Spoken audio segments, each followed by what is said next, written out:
कि माँ कोई दुपट्टा है, ऐसे कैसे जाऊँ नीचे। मुझे बोलते हुए भी आपके हाँ। सामने अजीब लग रहा है। इनको क्या बोलते हैं हाँ। मार्केट में। किसी की ज़िंदगी बचाने के लिए बोला गया झूठ ही है। हम उसके बैकग्राउंड को छुपा करके उससे शादी करा रहे हैं, तो क्या ये उसके साथ एक धोखा नहीं है? जब वो लड़की पराये मर्दों से संबंध रख रही हो, यार तूने जिससे शादी करी है उसको तो मैं वहाँ पर गया था। बहन जी कोई वहाँ से रेस्क्यू कराओ तो मैं शादी करने को तैयार। वहाँ पर हर रोज न जाने बिल्कुल। कितनी बार सेक्स कर रही है, दिन में 10 बार 15 बार। जो ज़िंदगी नर्क से निकल के आए हैं, उसके बाद उसी नर्क की बात सोचेंगे। शादी कराई हो और पति ने ही दोबारा बेच दिया उसको कहीं। समाज ने इनको तिरस्कार दिया है, अपमान दिया है, इनका अपना वजूद खत्म करा है। इसमें हर धर्म की लड़कियां होती हैं। आज तक मुझे एक भी क्रिश्चियन लड़की नहीं। इसके मौसा लगते हैं। मैंने कहा तो मौसा के वहाँ कोने में घुस के बैठी है, देखो मैं मारती हुई। देखो सुनो, कोई कुछ भी कहे, मुझे कोई ये कहे कि ये बदतमीज, अखबार भी कभी कभी लिख देते हैं कि समाज सेवा कुंडई, कुछ भी लिख देते हैं। और वो मुझे गालियाँ दे रही है, मेरे पीछे में साड़ी फट रही थी। वो इतना हाइपर हो जाती है कि वो हर आने वाले से कहती है मैं। लेकिन जब बैठती हूँ, ये उतनी देर तक ये प्रार्थना करती थी, भगवान कोई भी ऐसी लड़की मेरे सामने ना आए कि जो तबाह हो रही है, उससे पहले मुझे बता देना, इंडिकेशन देना कि मैं बचा सकूं उसे। आपने जैसे इतने सारे रेस्क्यू किए, आपने अपनी फाउंडेशन खोली। अगर आप फाउंडेशन नहीं आपने खोली होती और आपको कोई अपना आपसे ऐसा एक सवाल करता है कि मैं यहाँ पर जाना चाहती हूँ, या आपको समाव किसी और से पता चलता है कि वो ऐसी जगह पर काम करती है, तो मैम आपका क्या? नहीं, इससे तो कोई मतलब ही नहीं है। ये तो संस्था बाद में खुली, मैं तो 2 साल ऐसे ही गुजारे।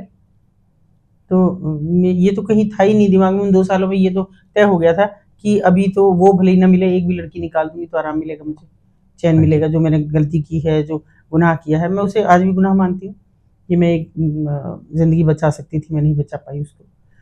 तो हालांकि उसके बाद बहुत सारी बातें और भी मेरे सामने उनकी खुल के आई। अभी तक भी लोग खोल रहे हैं पॉडकास्ट, देख देख के बता रहे हैं ऐसा हुआ था, ऐसा हुआ था। उस समय किसी ने नहीं कहा। तो ये बस जब मन में समा गया था तो संस्था होना ना होना कोई मायने नहीं रखता। पर एक जैसे होता है ना कि मेरा अपना बच्चा ऐसी जगह पर कैसे पहुंच गया, एक देखिए मुझे तो सच कहूँ तो मुझे कभी मैं आज भी एतराज़ करती हूँ। मुझे आंटी कहलवाने से बहुत नाराज़गी, मैं नहीं कहलवाती। मेरे मोहल्ले पड़ोस के बच्चे भी हैं, कोई नहीं। ताई जी कहो, दादी कहो, अम्मा कहो, आंटी नहीं। तो और बहुएँ भी हैं तो नहीं कोई भी ऐसे बुलाती। मैम आंटी से ऐसा देखिए आंटी कोई शब्द है। बुआ भी आंटी, मामी भी इंग्लिश आंटी, वर्ड है चाची भी आंटी, ताई भी बिल्कुल। आंटी। अब भैया रिश्ते तो रहने दो, हमारे ज़माने तक तो रहने दो। आगे मत रखना आप आंटी कहलवाना, मुझे नहीं है। तो ऐसे ही मेरा वहाँ पे भी है, वहाँ सारी बच्चियाँ सब माँ बुलाती हैं। हाँ, कोई आंटी मुझे नहीं कहती। ये औरतें दीदी कहती हैं जितनी भी हैं, और बच्चियाँ माँ बुलाती हैं। बच्चे हों उनके तो भी कोई आंटी नहीं बुलाता, क्योंकि देखिए एक आंटी शब्द वैसे भी वहाँ भी यूज़ किया जाता है। अच्छा, मुंबई में सब आंटी हैं जो ऐसे काम करती हैं, जो जो एजेंट मालकिन है, है, जो मालकिन है वो आंटी है। मुंबई में पूरे में आंटी है, वहाँ भी ज़्यादातर आंटी हैं, सोनागाछी में भी। लेकिन मैं यहाँ में नहीं कह सकती थी, यहाँ पे नहीं, बनारस में, मेरठ में, आगरा में ये सब कोठा मालकिन इस तरह से की जाती है। इस तरह से की हाँ, तो पर वो मुझे आंटी ऐसे भी शब्द अच्छा नहीं लगता, बस कि कंबाइंड हो गया, कोई रिश्ते का मायने नहीं रही। मैं नहीं कहती तो माँ, तो मैं क्यों मानूँ कि मेरी बेटी होती। मेरे लिए तो वो सब बच्ची, सब में मुझे अपनी बेटियाँ दिखाई देती हैं, सब अपनी सब मुझे। और आप यकीन नहीं करेंगे कि जब एक लड़की निकल के आती है ना, तो वो सबसे मुझे बड़ा अजीब लगता था शुरू-शुरू में। वो सबसे पहले कहती है, मैंने तभी अपने पास हमेशा दुपट्टे, कुछ सूट या साड़ी, जिस दिन रेस्क्यू करने जाओ, कुछ ना कुछ रखना शुरू किया था। सर्दी हो तो स्वेटर, किसी से कहती भी तुम लेके आ जाओगी, कुछ भी लेके आ जाना। तो क्योंकि नीचे उतरती, जैसे एक लड़की ने पहले निकाली, उसने नीचे उतरती मुझे कहा कि माँ कोई दुपट्टा है, ऐसे कैसे जाऊँ नीचे। मेरे लिए बहुत बड़ी बात थी कि इसका मतलब वो वहाँ कुछ भी कर रही है। उनको पता है कि जब तू समाज में जाएगी तो तुझे कैसे तरीके से जाना है, अब तुझे बदलना है। वो अपने घर गई थी, उसके भाई आया था। तो ये मतलब बदलाव की कड़ी जब कहीं से शुरू करो तो ये सोच के करोगे कि ये मेरा है। मैम जैसे आप रेस्क्यू तो करवा देते हो, जो ये होते हैं, हाँ। लेकिन इन पे एक नाम लग जाता है। अगर मुझे बोलते हुए भी आपके हाँ। सामने अजीब लग रहा है, इनको क्या बोलते हैं हाँ, मार्केट में, बिल्कुल। रेस्क्यू इनका हो जाता है। पर हाँ। क्या ये उस रेस्क्यू के बाद अपनी जीवन को, एक लाइफ को उसी एक नॉर्मल वे में जी बिल्कुल, पाती हैं? नहीं। जितनी बच्चियों की मैंने शादी कराई, मैं उनकी एक प्राउड माँ, क्योंकि मुझे कभी किसी की ये शिकायत नहीं आई, भले ही उनसे छिपाया हमने कि ये वहाँ से हैं, सामान्य लड़की बताया, लेकिन ये शिकायत नहीं आई कि देखो जी ये लड़की तो आपने जो जिसकी शादी करवाई थी बहुत खराब निकली, एक की भी नहीं आई। इतनी शिद्दत से उन्होंने उस गरीबी को, उस बदहाली को भी जैसे वो गई, उससे ज्यादा बेटर मान के उन्हें अपनाया। ये तो मैम एक वो वाली बात हो गई कि हम एक गलत जगह से निकल के आए, तो हाँ। चलो अब हम एटलीस्ट यहाँ पर एडजस्ट कर लेते हैं। हाँ, ये हाँ। कहीं ना कहीं एडजस्ट, मेरा हाँ। एक ये है कि एक जो होता है कि हाँ शादी हो गई, अब मैं एक हैप्पी मैरिड लाइफ अपने हस्बैंड हाँ। के साथ बिता रही हूँ, हाँ। हाँ। तो शायद वो, क्योंकि ये कॉलेज ये ऐसी जगह से आई है, ये कोटे में रहती ये थी, तो हमने देखिए, मैं बिल्कुल स्पष्ट कहती हूँ, हमने कभी किसी को नहीं बताया कि ये वो है। ये आपने कभी नहीं हाँ, बताया। जिन्होंने अपनी मर्जी से शादी की है सिर्फ उनको तो मालूम है। उनके तो घर वालों को भी हमको मनाने में बहुत समय लगा। जैसे उसी बच्ची का मैं कह रही हूँ जिसको 3 बेटियां हैं, बहुत समय लगा, लेकिन उसने अपने व्यवहार से, अपनी सारी चीज़ से अपने सास ससुर का दिल जीता, आज उनकी सेवा कर रही है। उसकी सास बहुत बीमार है और वो उसकी 100 बार तारीफ करते भी नहीं वो करती, और जबकि ये बाजार है तो समझ लो कि जैसे आपके बाहर की तरफ चले जाओ, इतनी दूर उसका घर है। मैम लेकिन इसमें अगर मैं एक और पहलू इसका देखूं, तो जो लड़का है हाँ, उससे अगर एक शादी वो जिससे कर रहा है, तो उसका पूरा अधिकार है कि इसके ये पूरे बैकग्राउंड को सच पता होना चाहिए। हाँ। और अगर हम उसके बैकग्राउंड को छुपा करके उससे शादी करा रहे हैं, तो क्या ये उसके साथ एक धोखा नहीं है फिर लड़के के साथ? देखिए, किसी का जीवन बनाने के लिए, मैं वो एक कहावत है ना हमारे यहाँ कि किसी की जिंदगी बचाने के लिए बोला गया झूठ झूठ नहीं होता।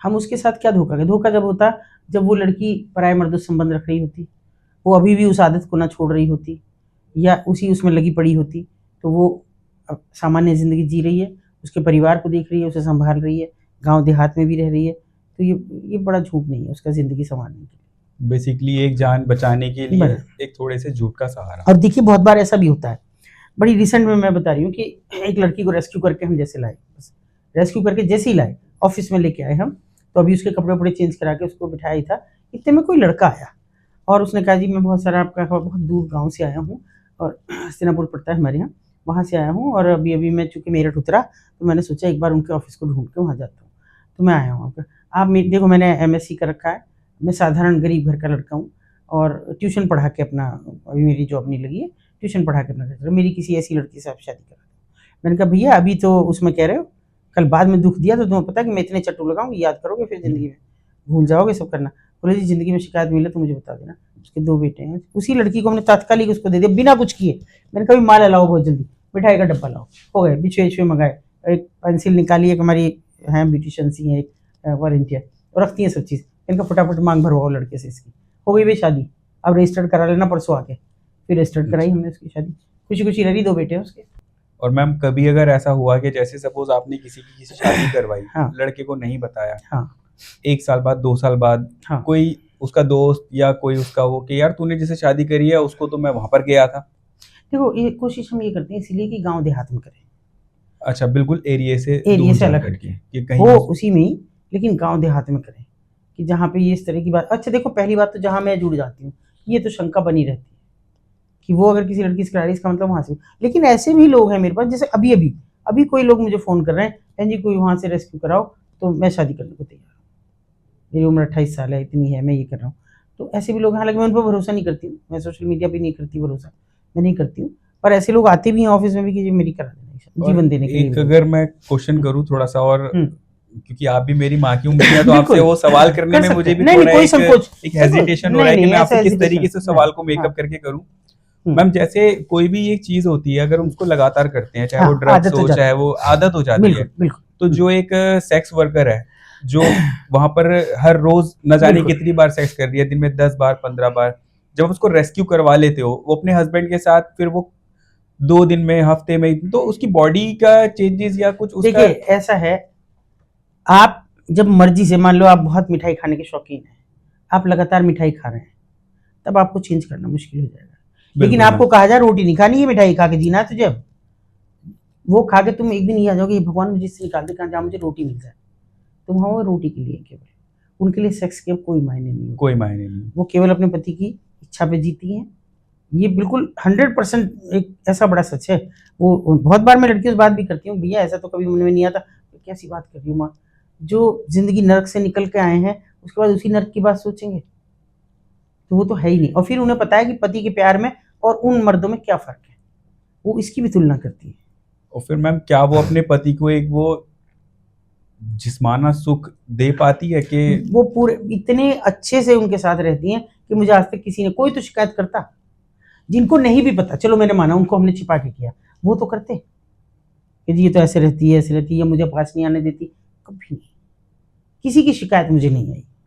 या उस लड़के को ही मैं कह रही हूँ जिसने एमएससी कर रखा था और शेड्यूल कास्ट में था वो, तो मुझे मैंने बहुत बार पूछा भाई हाँ बता ठीक से है ना, कोई दिक्कत मत, अजी बहुत ही अच्छी लड़की है, बहुत अच्छी लड़की है, भगवान ने बहुत बुरा करा। मैं तो पूछता रहता हूँ तो अपना घर बताती हूँ, मुझे जब मिल जाएगा तो मिलवा के लाऊंगा, एक दिन चलेंगे अपने बच्चों से, क्योंकि अभी तो ये बता नहीं।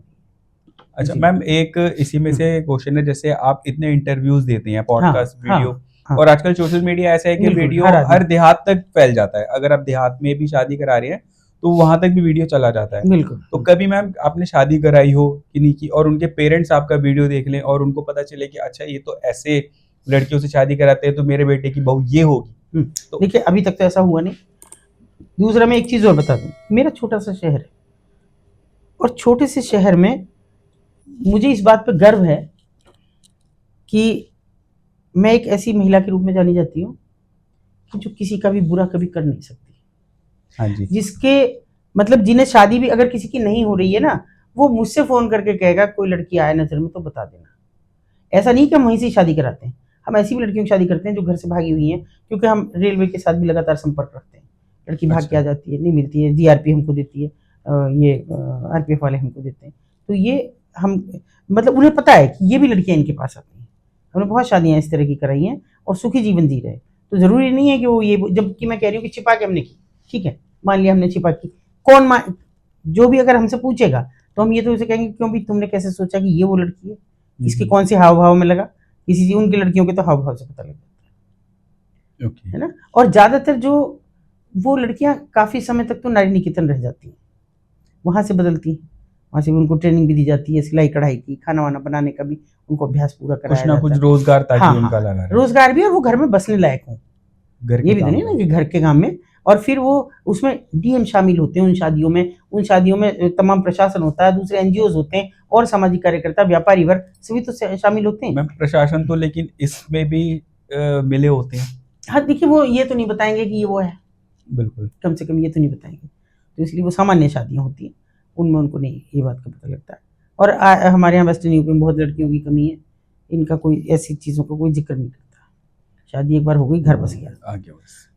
मैम कोई ऐसा केस आया आपके सामने कि आपने शादी कराई हो और पति ने ही दोबारा बेच दिया उसको कहीं पर? देखो वैसे ऐसा होता तो नहीं है, लेकिन ऐसा कभी कभी चूक हो जाती है। एक लड़की बहुत दिन तक कहती रही कि भाई मुझे तो इसके साथ रहना है, इसके साथ मुझे निकालो, उसकी माँ नहीं जाने दे रही थी, वो नशेड़ी उसकी माँ भयंकर सूखा नशा करती हैं ये लोग, तो वो मैं नहीं जाने दूंगी, मैं नहीं जाने दूंगी, ये सब बेच देगा, ये इसकी दूसरी, ये खुद इससे धंधा कराएगा, प्राइवेट धंधा कराएगा, ये हमको भी शंका रहती है बराबर। तो वो नहीं मानी लड़की, एक दिन भाग गई उसके साथ उतर के, वो लड़का ले गया और उसके कुछ ही दिन बाद मुझे पता लगा कि वो लड़की ने किसी से कहा कि ये नंबर है और इस पर बात करो। उस आदमी ने करी नहीं जिससे कहा उसने, मुझे समझ नहीं आया। फिर काफ़ी दिन बाद मुझे उसी लड़के ने कहा कि वो आपसे एक बार बात करना चाहती है। मैं करा दी, ठीक ठाक रह रही है, तो आप बात कर लो। मैंने उससे बात की तो उसने कहा जी ये दूसरे आदमी लाता मेरे पास। तो मैंने कहा फिर क्यों रुकी पड़ी है वहाँ, ये वहाँ मानी घुसने दे रही, गई थी मैं 2 बार, वो यूँ करी जा उसके साथ तो गई थी, वहीं धंधा कर। अब मैं क्या करूँ, मैंने कहा आ जा पुलिस में, इसकी शिकायत करती हूँ, पहले मैं इससे यूँ एक बार बात कर लूँ, घर बस जाए तो मेरा बस ही जाए, ये ना ये सब काम करे। मैंने फिर उससे बात करी, मैंने कहा भाई क्या चाहता है, अनु वहाँ भी तो कर रही थी ये काम, और मैंने कहा अब तो तुझे मैं जरूर पुलिस में दूंगी, अब नहीं छोड़ूंगा। फिर वही लड़की पैरों में पड़ गई, रोगी से एक बार समझा लो, और भाई मैं वहाँ नहीं जाना चाहती, मैं ये सब काम नहीं करना चाहती, और नहीं तो किसी दिन मैं पुलिस में जाऊँगी, फिर ना कहिए मुझे। तो ठीक रह रही है, वैसे और कोई घटना मेरे सामने कभी आई नहीं, पर होता है ये कि इंडिविजुअल भी ये लोग करा सकते हैं, ये लोग करा सकते हैं। हाँ, और वैसे तो ये कोशिश ये करती हैं कि इनका ही होके रह जाए, वो ऊपर आके रह जाए, वहीं रह जाए, वहीं से लूट लो, खसोट लो, सब खत्म कर दो, उसके बाद लात मार दो, चला जा जा खत्म। तो इस तरह का भी करती हैं। ऐसा नहीं है कि दोनों पहलू हैं इनके, इनको कोई ये समझ के, क्योंकि इनको जो समाज ने दिया ये वो आपको लौटा रही है, ये अपनी तरफ से कुछ नहीं कर रही, समाज ने इनको तिरस्कार दिया है, अपमान दिया है, इनका अपना वजूद खत्म करा है, वो ये कर रही है।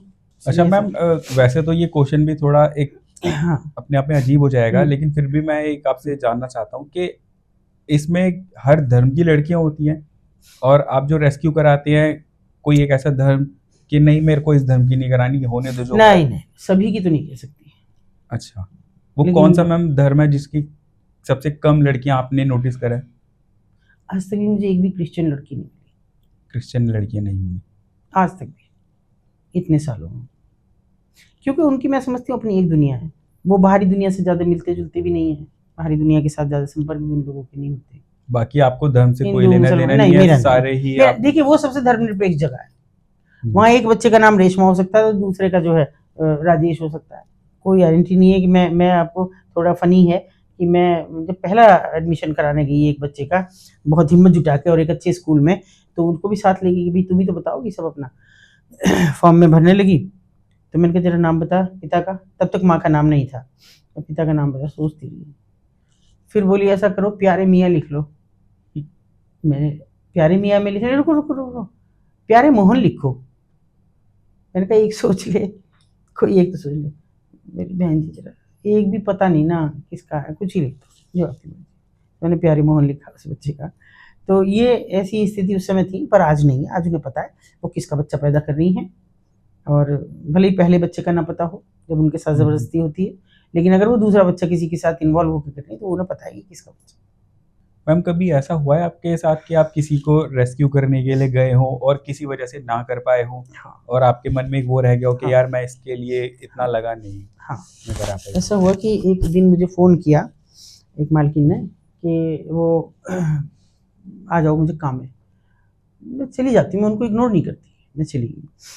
तो बड़ी प्यारी सी बच्ची थी ये, 14-15 साल की, तो चंचल सी थी थोड़ा। तो मैंने कहा हाँ बताइए कि ये पूनम की लड़की, मतलब एक किसी का नाम लिया कि किसी उसकी का है? लड़की है। मैंने कहा वो तो नहीं रहती यहाँ, नहीं वो नहीं रहती, पर कभी कभी आ जाती है, और ऐसा है कि ये ना कहीं कॉलेज में दाखिला चाह रही है, इसका 9th में पढ़ रही है अभी, लेकिन ये 9th में स्पोर्ट्स कॉलेज में एडमिशन लेना चाह रही है लखनऊ। 9th क्लास में? हाँ, ये 1 साल बर्बाद हो जाएगा, कोई बात नहीं, क्योंकि ये ना खेलती है, स्कूल लेवल पे भी खेल रही है और इसका बहुत इंटरेस्ट है, तो आप लखनऊ करा दोगी? मैंने कहा करा दूंगी, कोई बात नहीं है। मैंने कहा चलो मैं कल फॉर्म वॉर्म लेके आती हूँ और पता करती हूँ, ऑनलाइन भी पता करती हूँ क्या है उसकी सब चीज़ें। कह रही ठीक है। अगले दिन मैंने फ़ोन किया, मैंने कहा मैं आ रही हूँ, इसके सब डॉक्यूमेंट जो जो ये चाहिए मुझे तो तैयार रखना, इसकी फोटो स्टेट करा के मंगा लो। बोली ना आप ना दीदी तो मना कर रही है। मना कर दिया? हाँ अच्छा, मना कर रही है एडमिशन को, लेकिन मुझे तो खुराफात हो गई कि कुछ तो बात है। जो पहले कह रही थी। हाँ लड़की बड़ी खुश थी, मैं गई, मुझे लड़की नहीं दिखी, बड़ा मुंह सा बना के बैठ गई मालकिन मुझसे ऐसे। मैंने कहा ऐसे मुंह सड़ा क्यों रही है, कहाँ है वो लड़की? मुझसे बोला वो तो चली गई अपने घर देख चली दिया गई उसको? ना, अपने घर चली गई, और जहाँ पे रह रही थी वहाँ चली गई। मैंने कहा नहीं, मैंने सब जगह खोजना शुरू किया, तो इधर केबिन बन रहा था, मैं उसमें गई, अंधेरा हो रहा था। इस बीच मैंने इनसे किसी से कहा कि भी मीडिया कवर कर दो, है तो लड़की है। अंदर हम गए, भैया लड़की ऐसे एक तख्त पड़ा हुआ था, उस पर एक मुस्टंडा पड़ा, वो 6 फुट का लंबा चौड़ा आदमी। मैंने कहा ये कौन है? मुझे लड़की नहीं दिखी, देखा तो लड़की कोने में जैसे पर्दा यूं पड़ा और यहाँ पे कोई लेट जाए, पर्दे के पीछे होगी। मैंने कहा तू वहाँ क्या कर रही है? उठ क्या? डर के मारे बैठा डर के रखा? मारे यूं बैठी हो ऐसे बिल्कुल, रधनंगे से कपड़े। देखो उठ क्या? बोल ना ये तो ये मेरे वो हैं बहनोई, इसके मौसा लगते हैं। मैंने कहा तो मौसा के वहाँ कोने में घुस के बैठी है अंधेरे में, बाहर निकाली से, स्कूल जाना। मैंने कहा बाहर आ बेटा, तो वो निकल आई बेचारी, और आके वो थर कांपती मेरे पास खड़ी हुई। मैंने पहले तो फौजी कह रहा था वो, मैंने उसमें 2-3 मारी, लात मार देती मैं मारती हूँ। देखो सुनो, कोई कुछ भी कहे, मुझे कोई ये कहे कि ये बदतमीजी, अखबार भी कभी कभी लिख देते हैं कि समाज सेवा या गुंडई, कुछ भी लिख देते हैं, चैनल भी कुछ चला देते हैं, पर मुझे से फर्क नहीं पड़ता। अरे तुम कर रहे हो, गुस्सा भी नहीं आएगा? मासूम सी गोरी चिट्टी प्यारी सी बच्ची, वो मैंने उठाई, पहले मैंने किसके कपड़े बदलो, कपड़े बदले, उसको मैं बोला मैं तो यहीं रहता हूँ, आपको पता नहीं ना, मैं तो इसका पति हूँ। मैंने कहा तू इसका पति छोड़, तो सब कुछ इसका है, मगर मुझे बच्ची क्यों? इससे मतलब है। मुझे इससे मतलब, इसे मैं लेके जाऊँगी, इसे ले जाने देने का। मैं तुम भी रोक के दिखाओ, मीडिया तमाम था, ये बंद करवाओ, ये बंद करवाओ। मैं ये अच्छा, मीडिया आप मैम साथ लेके चलते हो जब भी मैं आप? तो तुरंत सूचना एक को देती हूँ अब तुम आते रहो जिसको आना। मैंने वो जिस तरह से उतार ली, मैं उसकी फोटो क्लिपिंग भेजूंगी आपको, और ऐसे करके हमें उतारनी पड़ी, बिल्कुल एक तरह से गोद में लेके चलिए हम उसे कहते हैं। उसका मुंह तो हम ढक ही लेते हैं, मुंह तो दिखाते हैं, निकाले, और पीछे इतना हजूम था, मतलब मैंने साथी समझती कि पूरा बाजार था उस दिन। वो पहला मौका ऐसा था कि पूरा बाजार था और वो मुझे गालियां दे रही है मेरे पीछे, मेरी साड़ी फट रही थी। वो इसने मेरी एक साथी थी, उसने मेरे दुपट्टा दिया। बच्चे को लेके जा रही है। हाँ, वो मेरी बेटी है, मेरी बेटी है, और देख मैं तुझ पे मुकदमा लिखाऊंगा। मैं कहा लिखा दे, मैं तो तैयार बैठी रहती हूँ मुकदमे के लिए। लिखा दे, जो तुझे करना हो वो कर, मैं इसे लेके जाऊंगी। लड़की ने आके धड़ल्ले से बयान दिए बाहर कि हाँ ये मेरी माँ है और इसने मुझे इस आदमी के पास भेजा आज, कि कोई पढ़ाई वढ़ाई नहीं। मैंने कहा तो फिर पहले क्यों इसने मुझे फ़ोन किया था? ये तो बची पड़ी, ये तो बची पड़ी थी, इसका तो कुछ नहीं जाना था। तो बोली कि नहीं, मुझे पहले तो इसने कह दिया कि हाँ कराऊंगी, लेकिन फिर पता नहीं इसके मन में क्या आया। जैसे ही आया फौजी, तो इसने फौजी ने कह दिया अरे कहाँ भेज रही है, इतनी सुंदर लड़की, अच्छा खासा कमा के देगी, पैसे कमा के। हाँ इसे क्यों भेज रही है? तो मेरी माँ ने कहा चलो तो मैं भी नहीं कमा रही हूँ, तो ये इसे लगा दो इसमें। तो वो इसलिए मेरे पास था कि वो करता मेरे साथ कुछ। अब ये देखो कि चलो खैर उसे तो निकाला हमने, उसको भी जेल भिजवाया। लेकिन ऐसे लोगों के मैंने उसके यहाँ से बहुत सारी लड़कियाँ निकाली, वो मेरे से नाराज़ तो हमेशा ही रहती थी।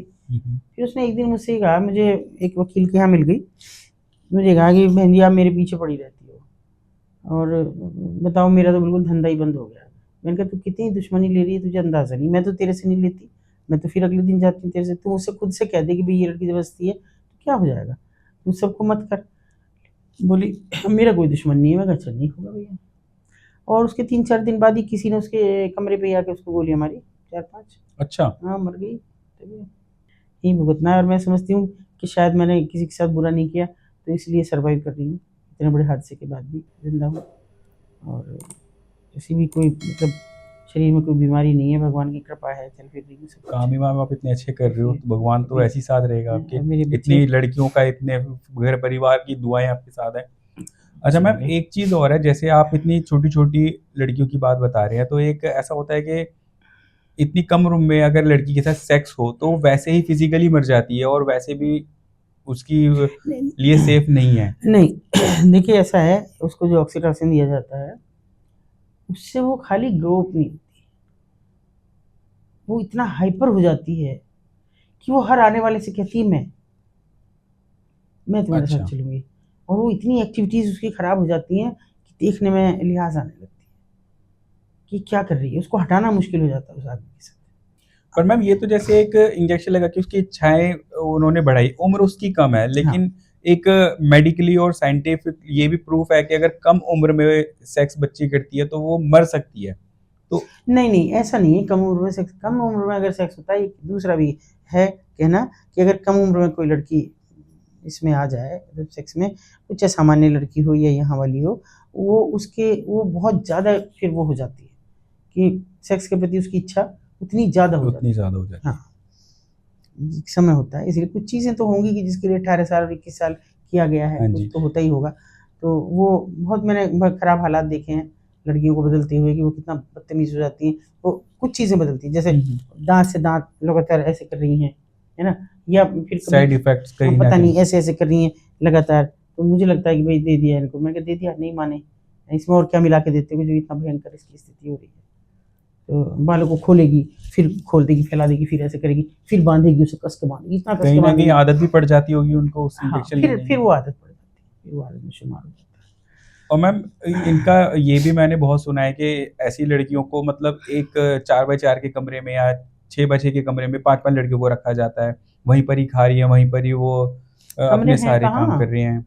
कमरे तो हैं ही नहीं या वहाँ। कई जगह काल कोठरी सी बना रखी है, बस छुपा के वही, रखा जाता है उन्हें। छुपा के तो बहुत जगह है। जैसे मैं अभी पिछले दिनों एक रेस्क्यू किया, किसी ने सूचना दी, और कभी-कभी अच्छे लोग भी आते हैं। तो हमारे यहाँ एक अधिकारी थे, तो मैंने उनसे कहा कि सर मुझे रात को रेस्क्यू है, मैं अपने किसी वॉलंटियर को नहीं बुला सकती, आप मुझे 2 अच्छे से सिपाही दो जो आपके भरोसे के हों। उन्होंने कहा सिपाही तो मैं दे रहा हूँ, लेकिन फेक नहीं होना चाहिए, उससे अच्छा। मेरी रेपुटेशन पे आ जाएगी, क्योंकि मेरे सिपाही होंगे। मैंने कहा सर नहीं होगा, मेरी आज तक फेक नहीं हुई, तो आप बेफिक्र रहें। ऐसे ही मैं बाजार में यूँ घूम रही, वो सिपाही मैंने एक तरफ खड़े कर दिए, दुपट्टा मैंने बांध रखा, रात के 9 बज रहे, सर्दी के दिन थे कि पहचान ना ले कोई। तो मैं देखते हुए घूमती फिरती, कभी सब्जी देख लूँ, कभी कुछ देख लूँ। बाजार धीरे धीरे बंद हो रहा था। पीछे से मुझे किसी की आवाज़ आई कि आंटी यहाँ पे नहीं है, यहाँ टाइम वेस्ट मत करो। मैं मुड़ी अच्छा। नहीं, तो मैंने कहा तूने दी थी मैं सूचना कि हाँ। तो मैंने कहा कहाँ पे है, तो उसने फिर बताया कि वहाँ चली जाओ। और मैंने कहा तू मत आना आप मेरे पीछे, मेरे साथ पुलिस वाले भी हैं, तुझे पहचानेंगे, कोई बात ठीक ठीक। मैं वहाँ गई। अच्छा, आप इनसे वॉर्न रहते हो, आपके कोई हाँ अगर बात भी कर रहा है तो आपको हाँ पता है कि उसे हाँ वो नहीं सेफ करना, कर, आइडेंटिफाई नहीं नहीं करवाना। नहीं मैं नहीं करती। तो मैं इसीलिए लोग विश्वास करते हैं। तो मैं सिपाहियों को कह के फ़ोन पे मैंने कहा तुम आ जाओ इस जगह पे, मैं जहाँ चढ़ रही हूँ मेरे पीछे आ जाओ। हमने ढूंढा तो भैया वहाँ कोई लड़की नहीं, इतना सा कमरा, बिल्कुल इतना सा, बिल्कुल घुसते ही जैसे यहाँ जीना खत्म हुआ ये हाँ कमरा, और इसमें इधर तखत पड़ा हुआ, तखत पे 2 लड़कियां सोई हुई, बाकी कुछ नहीं, दीवारें हैं, भगवान जी की तस्वीरें हैं, कुछ नहीं। कहाँ देखो उन लड़कियों को, मैंने कहा तुम्हें दिखाई नहीं दे रहा लड़कियों, इतना शोर मच रहा है, तुम उठ नहीं रही। वो उठ के बैठ गई। नीचे देखा तखत के तो कुछ नहीं, वो बॉक्स वॉक्स रखे थे वो हटाए, कुछ भी नहीं। कहाँ देखो, सारी दीवारें बजा के देखी कि कोई तो दीवारों में भी उनको छुपा के रखते हैं। पोली बना देते हैं। मैं कहा है तो नहीं, कोई नहीं थी कोई भी पोली, सब उसकी थी। फिर ड्रेसिंग टेबल जैसे अब आपकी ये वाली जगह है, हाँ जी, ये जगह थोड़ी दीवार से पीछे ऐसे करके ड्रेसिंग टेबल खड़ी थी, सामने से दीवार में वो पूरी फिक्स हो रही थी। अब मुझे डाउट हुआ कि ड्रेसिंग टेबल होती तो बाहर होती थी, दीवार से लगी हुई रखी होती तो बिल्कुल अंदर कैसे।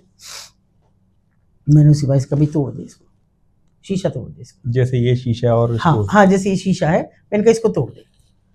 तो वो चिल्लाने लगी शीशा तोड़ा तो अच्छा नहीं होने का, और मैं वो कर दूंगी, और मेरी अभी बनवा के जाओगी, अभी चाहिए मुझे। मैंने कहा दे के जाऊंगी, तो जितने पैसे कहेगी उतने पैसे दे के जाऊंगी। मैंने कहा तोड़ देगी तो शीशा। वो भी मना करने लगा कि छोड़ो मैडम, पता नहीं है या नहीं है, इसका नुकसान हो जाएगा। मैंने कहा हो जाने देना, मैं दूंगी, तुम्हारा तो नहीं जा रहा, तोड़ दे।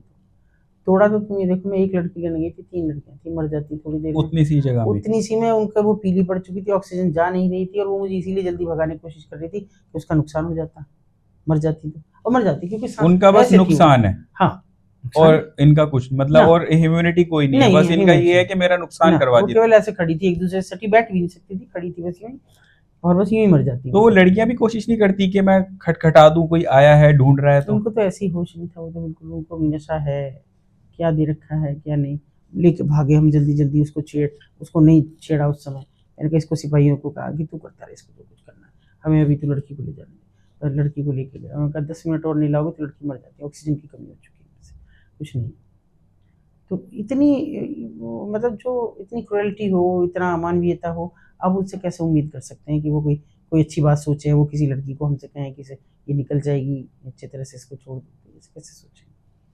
जैसे मैम आप ऐसे ऐसे केस बता रहे हो कि छुपा के रखा है, कोई आपने ऐसी लड़की की भी जान बचाई है कि आपने बचा तो लिया लेकिन वो फिजिकली इतना डैमेज हुई है कि मतलब बिल्कुल देख पाना मुश्किल है उसको, कि आपने बचा तो लिया उसको लेकिन वहाँ के माहौल ने उसको फिजिकली इतना टॉर्चर नहीं किया है। देखिए, फिजिकली तो नहीं, वो तो खैर रहती है, उनको सबको बीमारी, सिफिलिस तो सभी को रहती है, यौन रोग होता है सिफिलिस जैसा, इसमें पूरा शरीर में उनके पस भरे हुए दाने हो जाते हैं, उसका इलाज तो अक्सर हमें कराना ही पड़ता है।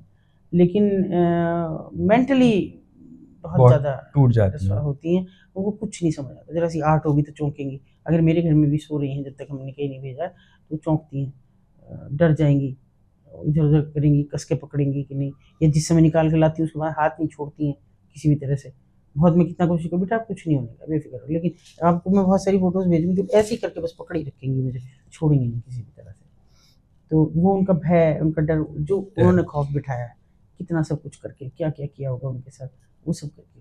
कोई उनकी लिमिट नहीं है उनके टॉर्चर की, या कोई ना खाने पीने का उनका कोई वो नहीं है कि इनको खिलाना है पिलाना है, जो दे दिया वो खा लिया। उम्र हो जाती है तो उसके बाद मतलब 25-30 हो गई, कस्टमर मिल नहीं रहा, आ नहीं रहा, तो खुशामद करती है 50 रुपये लेने से। बहुत बुरा हाल है, बहुत दुनिया अलग है, वो ऐसी है कि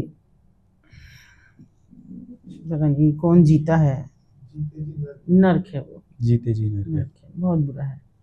और क्यों जीती हैं कुछ नहीं पता, अपने हाथ में किसी की मौत नहीं होती, पर जी रही हैं बस। और मैम जैसे मरना है, आपने बताया कि कुछ तो उनकी उम्र के बाद वो अपना एक वो ओपन कर लेती हैं खुद से ही, हाँ, या जो नहीं ओपन करती हैं और इस लायक भी नहीं रहती कि वो अब आगे वो करें, तो वो क्या करती वो हैं? देखिए 5-5, 10-10 रुपये पे डिपेंड होती है। कस्टमर आ जाए उसको खुशामद करे, लड़कियों उसको खुशामद करे, 5 रुपये दे दे, मेरे पास आया 5 रुपये दे दे, मैं तेरा शाम का काम करूँगी जो भी तू कहेगी, तेरे पैरों की मालिश करूँगी, बदन की मालिश करूँगी, 5 रुपये दे दे, 10 रुपये दे दे, ऐसे दिन भर में 50 रुपये 100 रुपये इकट्ठे कर लिए ताकि एक टाइम खाना तो खा सके। मैम जो आप बातें बता रहे हो ना, ये कहते ही हैं कि मरने के बाद नर्क में जाओगे, नहीं, यहाँ ये जाओगे, जीते जी नर्क है, ये वो तो नर्क है जीते जी। जिसमें मैं कभी नीचे नहीं डरती, ऊपर चढ़ने से नहीं डरती, लेकिन जब बैठती हूँ ये उतनी देर तक ये प्रार्थना करती थी, भगवान कोई भी ऐसी लड़की मेरे सामने ना आए कि जो तबाह हो रही हो, उससे पहले मुझे बता देना, इंडिकेशन देना कि मैं बचा सकूं उसे। मैम ये ना बड़ी एक ऐसी बात है कि हम एक ऐसे टॉपिक के ऊपर इतनी लंबी कन्वर्सेशन कर सकते हैं, जबकि ये बड़ी ही एक चौंकने वाली बात है कि हम एक ऐसे टॉपिक पे इतनी ज़्यादा डिस्कशन कर रहे हैं। होना ऐसा चाहिए कि हमारे पास टॉपिक पे करने के लिए बात ही नहीं है, बात ही ना हो कि हाँ ये तो हमारे आपसे यहाँ मैं है ही पूछूं कि नहीं। मैम कितने रेस्क्यू किया, आप बोलो कि मुझे ज़रूरत ही नहीं पड़ रही है, जरूरत ही मैं नहीं रेस्क्यू कर ही नहीं। पड़ी। एक्चुअल में ये होना चाहिए, लेकिन आज हमारी देखो क्या मजबूरी है देश की, या क्या वो मजबूरी कि आप मुझे अनगिनत केस बता सकते हो। अनगिनत में बता सकते एक आपका एनजीओ है जो 600 से लगभग 600 तक हम्म, रेस्क्यू कर चुका है, ऐसे ना जाने कितनी एनजीओ हैं जो कितनी कितनी हजारों लड़कियों की रेस्क्यू कर रहे हैं डेली। मैम आपने केस तो बहुत बताया कि कैसे आपने रेस्क्यू करे हैं, क्या क्या आप करते हैं, लेकिन आज भी कहीं ना कहीं देश के अलग अलग कोनों में बहुत सी ऐसी लड़कियां हैं जिनको मदद नहीं मिल पा रही है, उनको हेल्प की ज़रूरत है। अगर वो आपसे कांटेक्ट करना चाहें, या हमारे पॉडकास्ट के थ्रू, या कहीं भी आपकी वीडियो देखें, तो वो कैसे आपसे एक हेल्प की उम्मीद कर सकती हैं? देखिए, पहले तो मैं सभी को, सारे पॉडकास्टर्स को सैल्यूट करती हूँ कि आप ही के ज़रिए मैं एक लड़की को सोनागाची से निकाल सकी। अगर ये पॉडकास्ट ना होते, उसमें मेरे फ़ोन नंबर्स ना डाले गए होते, तो शायद मैं किसी बच्ची को ना बचा सकती थी। लेकिन और अभी जैसे अब हम लोग पे हम बात कर रहे हैं, आप इनके चैनल पे भी मेरा नंबर देख सकती हैं। मैं सभी बच्चियों से कह रही हूँ जो इतने से भी मुश्किल में फंसी हुई है, इतनी सी भी, केवल रेड लाइट एरिया में नहीं, किसी ऐसे रैकेट में फंस गई है जहाँ से मर्जी से गई लेकिन आज निकल नहीं पा रही है। कोई भी लड़की किसी भी वक्त, तुम्हारी ना पहचान बताई जाएगी, ना कभी तुम्हारे माता पिता तक वो बात पहुंचेगी, और तुम सुरक्षित अपने घर जाओगी। तो एक बार मुझे कॉल जरूर करना, बस मैं इतना रिक्वेस्ट करती हूँ। और हमारे साथ ऐसे लोग हैं, मैं भी कभी तुम्हारे सामने नहीं आऊँगी, कि वो प्रशासन में जुड़े लोग हैं, अच्छे लोग हैं, कि जो रेगुलर लाइन टू लाइन ला के आपको सुरक्षित जगह आपके घर पहुँचा देंगे। बस इतना सा मेरा अनुरोध है। और मैम एक उनके लिए बता दीजिए जो आपको कॉल नहीं कर सकते, अगर आपको वो एक मैसेज जैसे एक हाँ बस एक मैसेज ड्रॉप कर दें हाँ आपको, बिल्कुल, तो वो आपको। मैसेज भी मैं हर किसी का, हर, मैं पूरा दिन नहीं देख पाती हूँ, फ़ोन मेरे पास होता नहीं है, लेकिन मैं सुबह अर्ली मॉर्निंग में 4 बजे मैं उठती हूँ हमेशा, और मैं 4 बजे से 6-7 बजे तक लगातार मैं फ़ोन में, इंस्टाग्राम में भी, व्हाट्सएप पे भी सारे मैसेज चेक करती हूँ। आप वो करके मुझे मैसेज ड्रॉप कर सकते हैं, व्हाट्सएप पे भी कर सकते हैं, इंस्टाग्राम पे भी, लिंक्डइन पे भी कर सकते हैं। उसको मेरे बच्चे भी देखते हैं, मेरा बेटा भी देखता है, वो भी आपको जवाब दे सकता है, वो मुझ तक पहुँचा सकता है। तो आप उसको मुझे भेज दें, निसंकोच भेजें, कोई संकोच नहीं। जो आपके साथ बीत रहा, आप हिंदुस्तान के किसी भी कोने में हो तो आप मुझे भेज सकते हैं, मैं हमेशा आपको उपलब्ध रहूँगी, किसी भी वक्त कर सकते हैं। मैम आपसे बात करके बहुत अच्छा लगा।